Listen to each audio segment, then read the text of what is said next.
Hi, good evening, everybody. This is Steve with Real Progressives. And today is a little bit of a bittersweet moment for me. Real Progressives has been working very, very diligently, over the last, almost 2 years now, through the entire Bernie experience, as well as throughout the run to the general election. And at some point in time, when you are as passionate as we are and have fought 24/7 round the clock, side by side with people, at times you're going to have disagreements. At times you're going to downright fight. And sometimes those agreements or disagreements lead to a split. And, there's several people within Real Progressives who are no longer with Real Progressives. They were all valued team members. They were all friends. They were all people I cared very much for. And I will miss each and every one of them. But just like, many things, sometimes Metallica has to break up with Dave Mustaine, and Dave Mustaine creates Megadeth, and James Hetfield goes on to take Metallica to the promised land as well. So hopefully, just like when Snoop and Dre split, and just like when Ice Cube and NWA split, sometimes something bigger comes from the split. So with that, my apologies for any confusion that you've had, for any kinds of problems that have come from this, but I assure you Real Progressives is still committed, the same as we ever were, to providing you with a diverse, truth-telling experience within the progressive community. Now with that, I have the privilege and honor to bring on good friend, wonderful organizer, and true entrepreneur, Araquel Bloss. And I'm going to go ahead and bring her into the mix. So good evening, Araquel. Araquel, can you go ahead and introduce yourself to the crowd for me, please? Hi, everyone. My name is Araquel Bloss. I'm the founder of the Progressive Independent Party, which is more like a movement. And I'm also a main organizer of Occupy Inauguration. And I've been friends here with Steve kind of since the beginning, pretty much since we launched and they launched, and we found our way to partner. So thanks, Steve, for having me tonight. You got it. So let's talk about this because, in light of, some of Real Progressive's own struggles through this, I think it's kind of emblematic of the entire progressive movement, the struggle to unite, the struggle to get past personalities, to get past styles, to get past alliances, and bring together one unified movement. I'm sure that you have some stories to tell. Tell me, what has been your experience in trying to create this? Before we go there, why don't you tell us a little bit about the Progressive Independent Party? Because I think the concept is incredible, and I think a lot of people are really clamoring for this. Absolutely.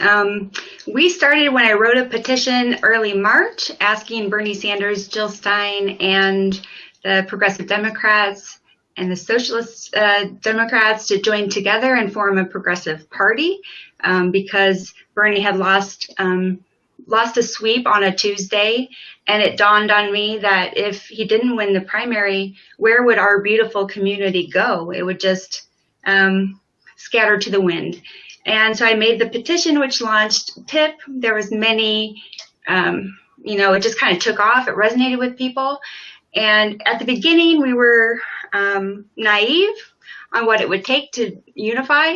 And we thought, we're just going to merge. We're going to ask everyone to merge. But we soon realized that everyone is very devoted to their political affiliations. They're very stubborn and intense about those. So we designed an idea to be more parliamentary, where everyone can keep their party identity under an umbrella.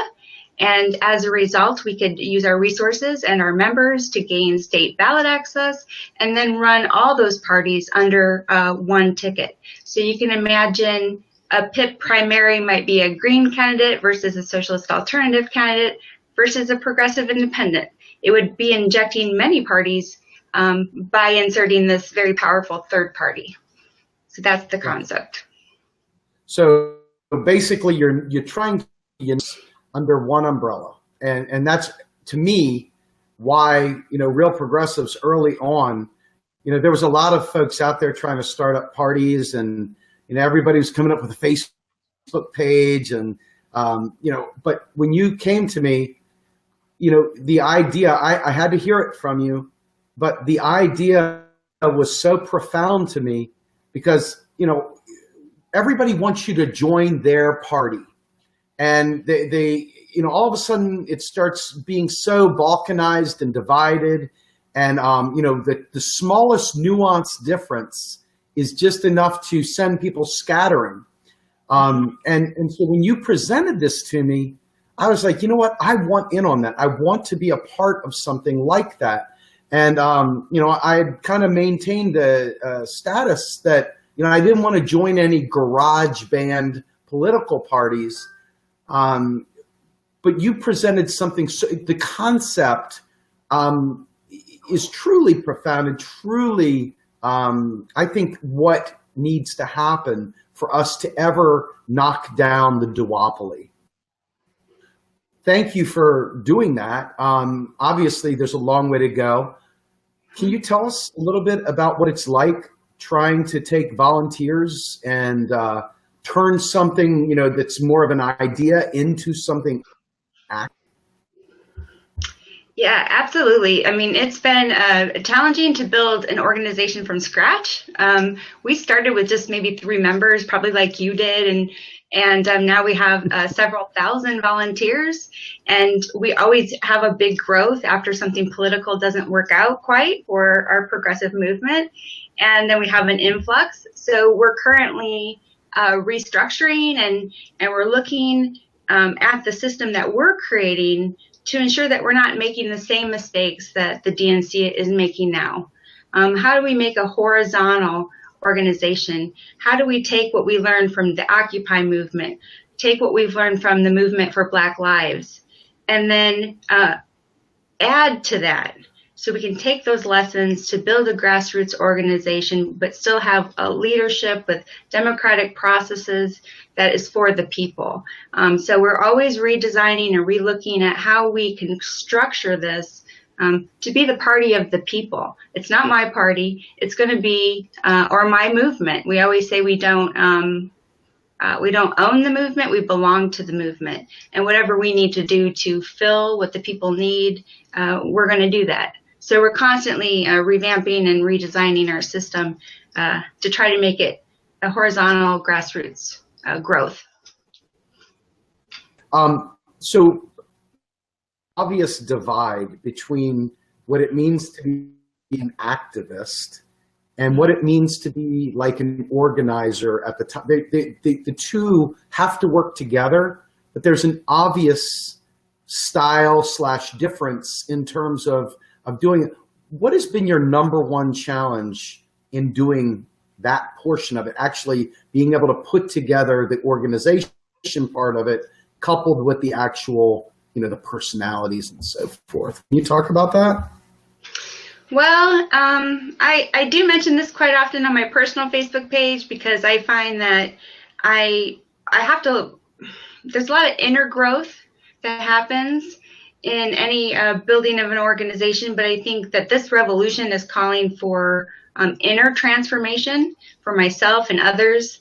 So when I find people I can't work with, that's very challenging to me because I think, well, that's a reflection on the movement. When do we give up? When do we embrace an opponent, or when do we compromise? And so it's a constant personal challenge to be sure that we're led with our values and not reacting to emotions or past triggers. And I think all of us in the movement have to continually reassess why we're choosing who we're choosing, or why we're rejecting folks, to be sure that we're not imposing oppression, silencing dissent. And so it's a constant process, a personal process. as well as an organizational process. My experience with you has been interesting because, I mean, I love you and I love what you're doing. And I've watched as you've taken disparate situations and just kept moving forward. And it's like, I know sometimes you feel overwhelmed. What is it like as a woman in a world where there are so many strong personalities, so many big organizations? What is it like for you as a woman trying to penetrate this this movement and really, really be heard and take, like you were saying, taking these lessons and the movement that we're striving for and putting it together? What are some of these challenges? It seems like it's daunting. I have to be honest, I've never encountered so much misogyny as I have in the progressive left. And I hate to say that, but it's been very difficult. And to try to coordinate with strong-willed, strong personality men, activists that are used to taking charge and used to dictating how things go. But we're seeing across the board around the country that that's no longer acceptable. As a white person, I have a role as a potential oppressor. And as a woman, I have a role as potentially being oppressed. So I need to check myself as a white person, check my privilege. And at the same time, I need to stand up to misogyny when I see it and call it out. And it's a very difficult it's a very difficult situation, because I think that many people in our movement don't understand that they themselves have growth, that we're all learning together as the movement grows. We're all evolving. So I like to say we're evolutionaries. We're not revolutionaries. We all have to grow together and stop these systems of oppression that happen between men and women and people of color and white people. And we're all a part of that system. So, I have to tell you, it's been really challenging. That's true. So let me ask you, I mean, you have many, many great people that are helping you right now with Occupy Inauguration. I'm a periphery guy largely. I mean, we've inserted some people here and there throughout this, but I strongly, strongly support what you're doing. And can you talk a little bit about the team that's trying to help you bring this to fruition? Yeah, absolutely. I mean, we've been, it's just incredible if you think about PIP started in March, and here we are organizing with some of the most impressive organizations that humble PIP. We're working with Evan Duke. He's a seasoned activist from the Occupy Seattle movement and many others. Calvin Priest of the Socialist Alternative Party. We have David Cobb on our national steering committee of the Stein Baraka campaign. Keon Bliss and George Friday of Move to Amend. We have Daniel and James from the Equality Coalition, and of course, Steve Grumbine of the Real Progressives, and Pete Perry, who's an activist who's helping us with groundwork in DC. So we're just thrilled. We've had just an amazing time drawing people to this cause. Just like Standing Rock, we all can oppose Trump, we can all oppose the oligarchy, and when we focus on what we can agree on, unity becomes so much easier. And that's kind of how we're working. Okay, that's fantastic. So let me ask you, given all the incredible drama that has come as a result of the Dakota pipeline, and including yourself, you've been out there, correct? Yes, I went out to Standing Rock. So what has been your experience in terms of watching the momentum that, I mean, I hate to co-opt a Hillary or a Rahm Emanuel line, but never let a good crisis go to waste, right? How has this helped the progressive movement? Forget the environmental part of this, just in terms of bringing people together yet again to keep the momentum going. Have you seen this as a unifying factor that might assist in Occupy Inauguration and assist in your progressive independent party efforts? Yes, I could probably write a book on it. I mean, many of us could. But I think what Standing Rock has done for many of us is it's informed our movement. It's put the missing piece into our movement, which is the prayerfulness and the connection to the earth and matriarchy and community and things that we have not been actively developing in our movement. And it's a missing piece. I felt it when I was there. You've probably seen many activists go to Standing Rock. They don't want to leave because it feels different. It feels good. It feels welcoming. Everyone's equal and so respectful of the women and the children and the elderly. And it's a beautiful system. It's a beautiful community. A lot of healing for many people there.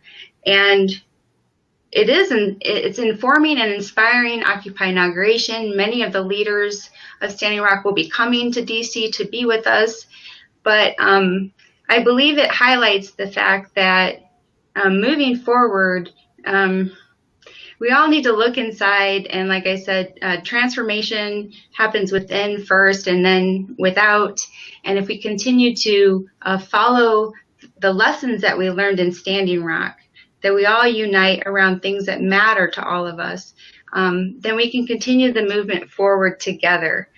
Chase Iron Eyes will be with us. Dallas Goldtooth will be in DC, Jumping Buffalo. We're going to start our march with a prayer ceremony and some drumming. So yes, Standing Rock is what the movement should be, but it shows us a different focus on, moving and connecting the dots. And I hate to say this, but we have so much further to go. We can do #WaterIsLife, but we need to go further than that. We need to understand that the revolution starts at home. It's understanding that the meat you eat from the factory farms is the greatest toxic to water and waste of water, the greatest pollutant. And stripping of our resources is coming from us. So when we learn and are inspired by these movements, me personally and the rest of our movement, I hope, continue to be inspired to change our lifestyles.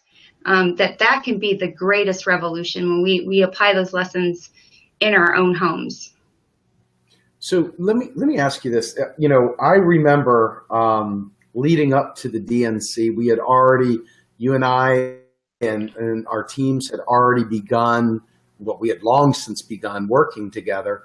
Can you tell me, just to change up a little bit, can you tell me a little bit about your time at the DNC and in Philadelphia and how that maybe propelled you to new and bigger and better things and some of the contacts you made and how that's really helped maybe even build towards OI? Yeah, actually, the DNC had everything to do with OI. As you know, we were all there, it was a very surreal experience. It didn't feel like our country. Protesters were kind of gated to the side. They treated delegates horribly. They didn't assist the folks with disabilities. It was just a strange, maybe it was the point when I realized activism had changed. The power of activism and the way that we protest is no longer going to work. And I was involved with the Journey for Bernie folks that went across the country. So I camped with the Seattle crew.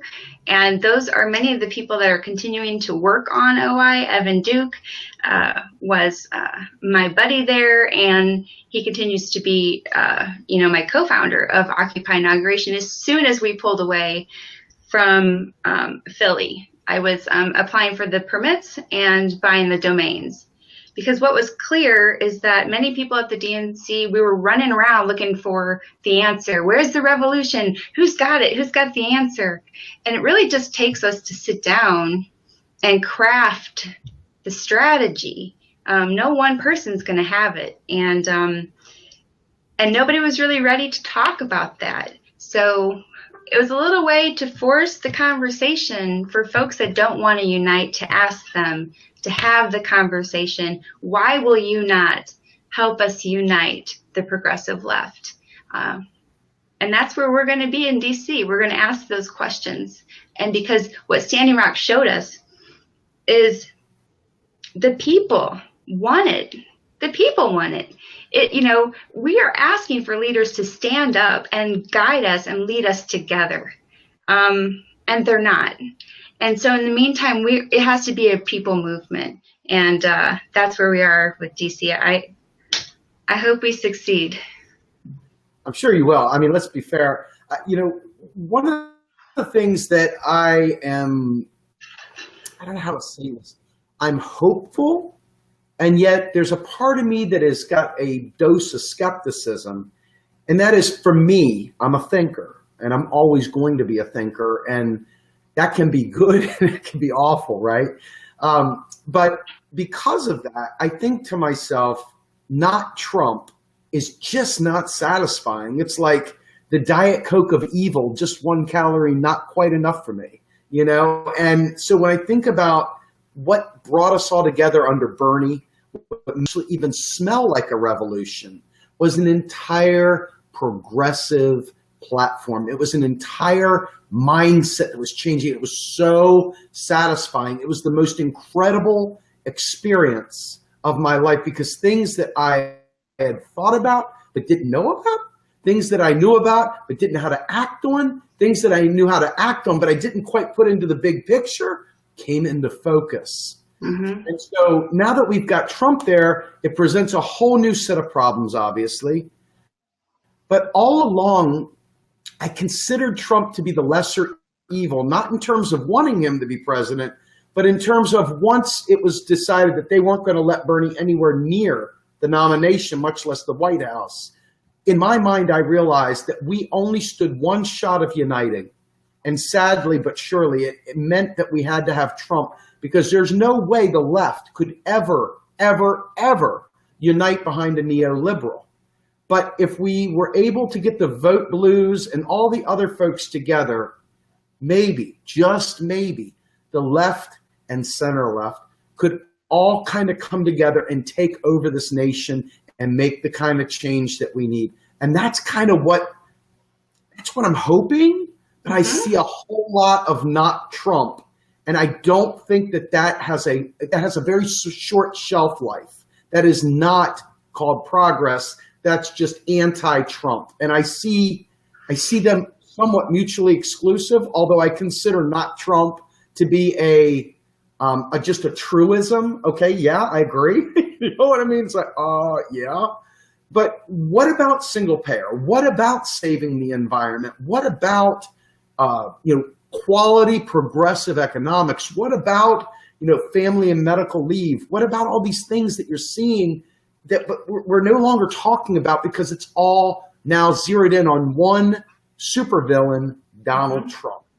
Do you see that too? Exactly. Yeah.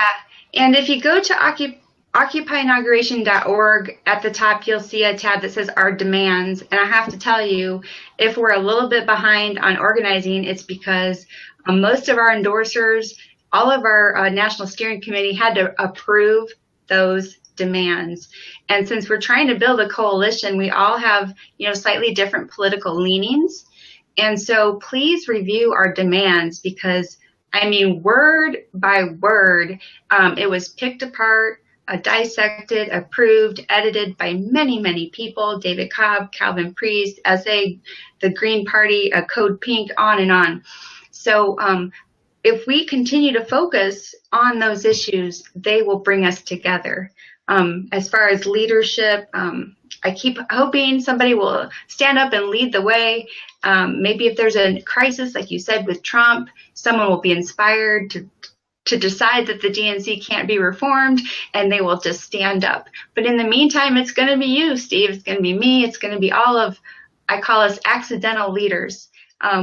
We just felt propelled by our values to say what we had to say and step up. And we're just going to continue to do that. I want to ask you a question, because I'm not doing the same thing you're doing, but I'm kind of doing the same thing you're doing in a different way. What has been the experience for you in terms of work-life balance, in terms of the pressure you feel to succeed for others and for yourself. Can you talk a little bit about, this is not an easy path that you've chosen, is it? I mean, can you talk a little bit about that? You've got a child. Yeah, no, I want to laugh. I'm a single working mom. I travel often for my job. I've been to Standing Rock, and right now I have 4 conference calls a week at night for logistics meetings and OI National Steering Committee. I don't have a life. I don't date. I don't hike. I don't camp unless it's at Standing Rock. This is my life, and I'm not a victim. I chose this. I hope, maybe in 6 months, maybe in a year, I can start to gather my life. But what we did see at Standing Rock, if we live by their example, is there does come a time where all of us need to take a break and heal and restore and repair, or we're not going to be good for anybody else. So I'm hoping between now and OI, I have some time to self-reflect. Because it's a crazy balance. It's a sacrifice, but as I say, if it works, then it's worth it. That's right. So I'm trying to. Okay, so we talk like when we're as progressives, we obviously would like to support labor. We obviously teach a spiritual harmony of sorts that use policies we're putting forth the way we view it very well in terms of changing how we lead our lives. This is kind of antithetical to that, isn't it, to some degree? I mean, we're not exactly demonstrating our walk in terms of a work-life balance. I mean, things are skewed all over the place. I'm struggling with putting that into perspective because I really don't want to let anything drop, but I find myself failing people left, right, and center. I find myself feeling overwhelmed at times. I find myself feeling stressed. I love doing this. I care very much. I believe for my side, I believe in the economics that I preach. I believe it's world changing, not just life changing. So I can't let it go because I believe that strongly. And yet at the same time, I look over there at Mr. Butters, I look over there at my family, and I see that they're missing time with me. What would you say to an aspiring activist in terms of being able to make that educated decision before they take the leap into this world that we are in? Well, I'm constantly, my daughter, Sable, has been protesting with me since she was 8 years old against California Prop 8 in Chicago. We demonstrated together against the Iraq War, Guantanamo Bay. So my daughter understands protests and demonstrations. And I've always tried to teach her that her generation has to be, I'm sorry, useful. It's going to come down to finding a career that helps the situation that they're going to be in. But what I have to say about the decisions that I make, I have to function. I have to do what I'm trying to do well. But at the same time, we should not talk about the seriousness of where our country is. Do we have a choice? Do we have a choice in what we're doing? Because I follow my sixth sense. My gut has led me this entire time. And we're in a very scary situation. So when I kind of daydream about going back to my normal life, I think about all the other things in history, how it led up to these huge disasters and how people kind of were lulled and confused before they happened. And we need to be prepared for what may. The oligarchy is just going to continue to tighten. The inverted totalitarian government that we are in will continue. They win when we become apathetic, and they win when we stop fighting. I don't think we have a choice but to fight and to stay vigilant and to stay active. And I prefer to lead with hope. But I'm in this accidental leadership position because of fear. and my daughter's future, and being prepared for what's ahead. That's right. So, as I talk to you and as I hear you speak, I realize this is not something that you just take on willy nilly. There is no, hey, foot out. Mm-hmm. I think that this is indicative of our times. When you look at the Vote Blues, for example, they were asleep at the wheel for those. They didn't care about war anymore. You watched as people went back to sleep as Obama droned 7 countries. You watched as all these things that they hate the GOP for, you watched them happen with the Democrats. And they were okay with blinded them. So people having to be ready to embrace this revolution. It's like sometimes you got to feel like you're pulling a sack to the finish line, trying to get people, you think they need to be to wake them up. And, I guess the question to you is, do you see people waking up? Is this really happening?